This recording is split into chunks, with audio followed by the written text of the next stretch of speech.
Hello दोस्तों, आप सभी का स्वागत है मेरे YouTube channel the secrets of medicine पर, जहां पर आपको मिलेगी मेडिसिन से रिलेटेड कंप्लीट इन्फॉर्मेशन।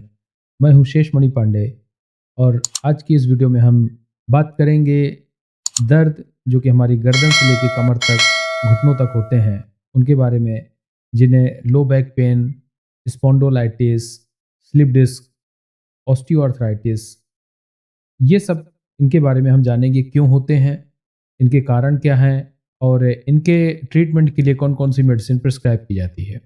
तो चलिए वीडियो को शुरू करते हैं। सबसे पहले हम बात करते हैं कमर दर्द। कमर दर्द आमतौर पर कमर के निचले हिस्से में होता है, जो कि एक सामान्य बात है और इसे लो बैक पेन भी कहते हैं। यह दर्द हम सभी को कभी न कभी होता है।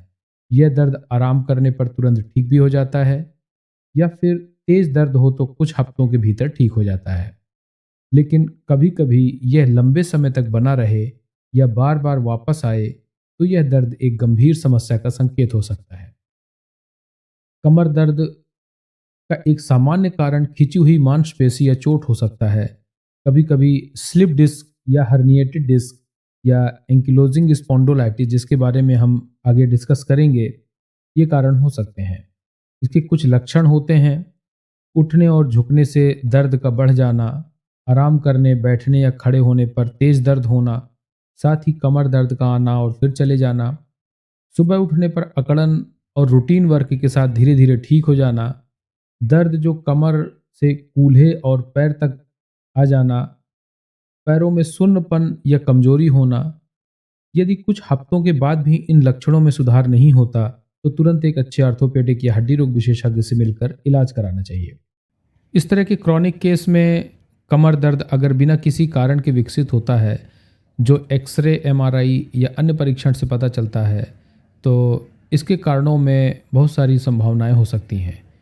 जैसे मसल या लिगामेंट में खिंचाव, जो कि किसी असामान्य गतिविधि या भारी वजन का सामान उठाने से हो सकता है। फिर डिस्क का टूटना या अपनी जगह से खिसक जाना। डिस्क रीढ़ की हड्डियों के बीच एक कुशन का काम करती है। जब डिस्क के अंदर की नरम सामग्री उभर या फट जाती है, तब यह नर्व्स पर एक दबाव डालती है। यह लक्षण एक्सरे, सीटी स्कैन या एमआरआई की रिपोर्ट से पता चलता है।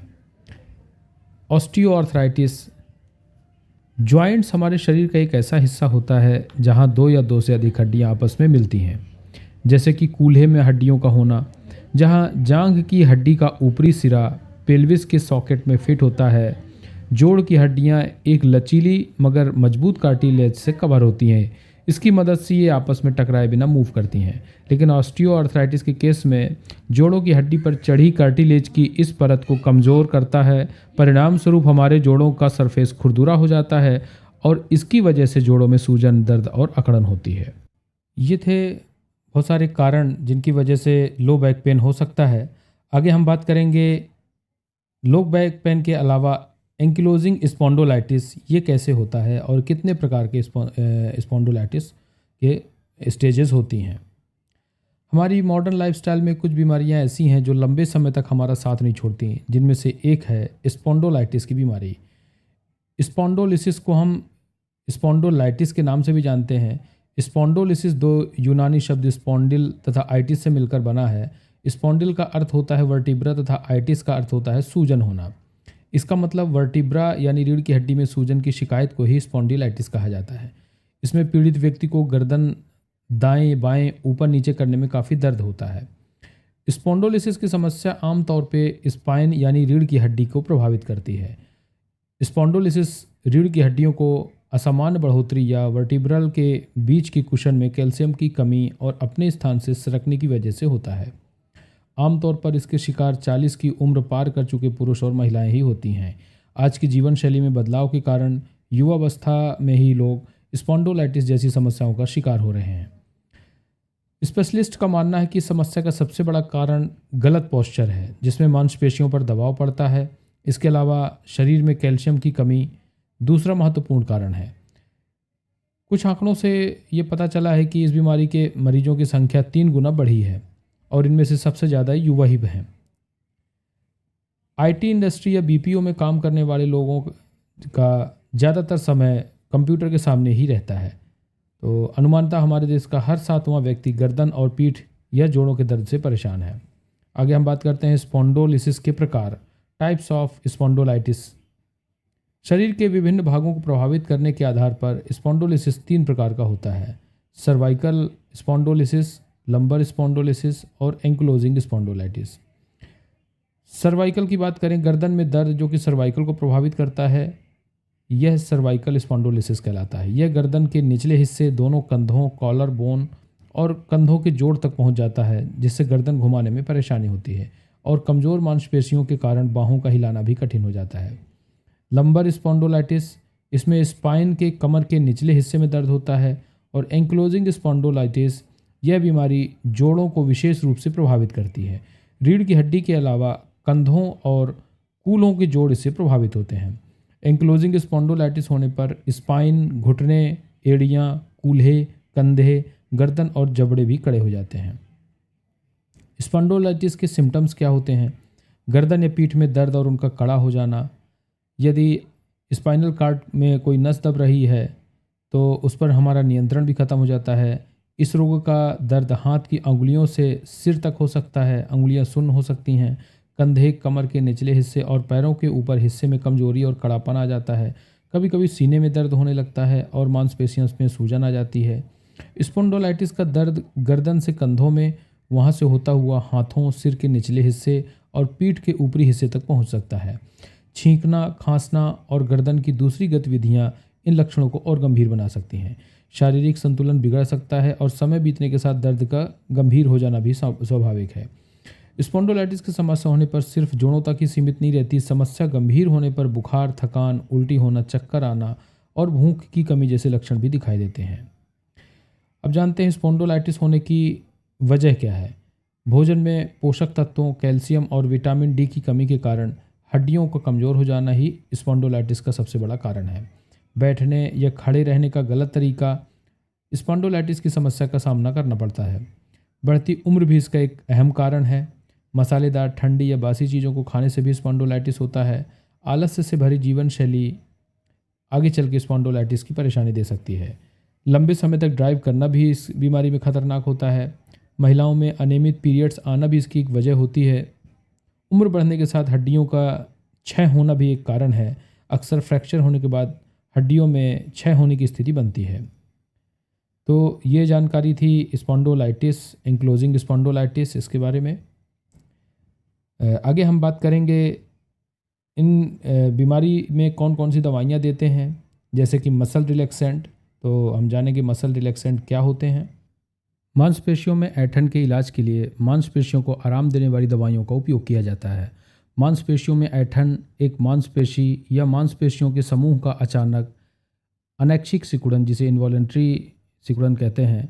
मांसपेशियों में ऐंठन बहुत अधिक मांसपेशियों में खिंचाव के कारण हो सकती हैं और इसके परिणाम स्वरूप पीठ के निचले हिस्से में दर्द, गर्दन में दर्द और फाइब्रोमाइल्जिया जैसी स्थिति हो सकती है। दूसरी ओर मांसपेशियों में अकड़न एक निरंतर होने वाली मांसपेशियों की ऐंठन है जो मांसपेशियों की कठोरता या जकड़न का कारण बनती है, जो सामान्य चलने, बात करने या शरीर की किसी भी तरह की हरकत में हस्तक्षेप कर सकती है। मांसपेशियों की अकड़न मस्तिष्क या स्पाइन की चोट के कारण होती है, जो शरीर की गति से जुड़ी होती है। सर्जरी के दौरान मांसपेशियों को आराम प्रदान करने के लिए समान एनेस्थेटिक के साथ मांसपेशियों को आराम देने वाली दवाइयाँ भी इस्तेमाल की जाती हैं। अब हम बात करते हैं classification of skeletal muscle relaxant. दोस्तों, इसमें ये क्लासिफिकेशन हमने केडी त्रिपाठी बुक के एडिशन से लिया है और इस क्लासिफिकेशन में हमने पूरा कवर किया है सारी जो कॉमन यूज़ होती हैं ड्रग्स, लेकिन इसमें हम फोकस करेंगे centrally acting drugs.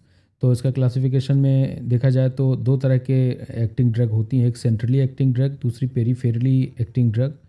Centrally acting drug में डायजीपाम एंड अदर बेंजोडाइजेपिन्स आते हैं, मेथोकार्बोमोल आता है, क्लोरजोक्साजोन,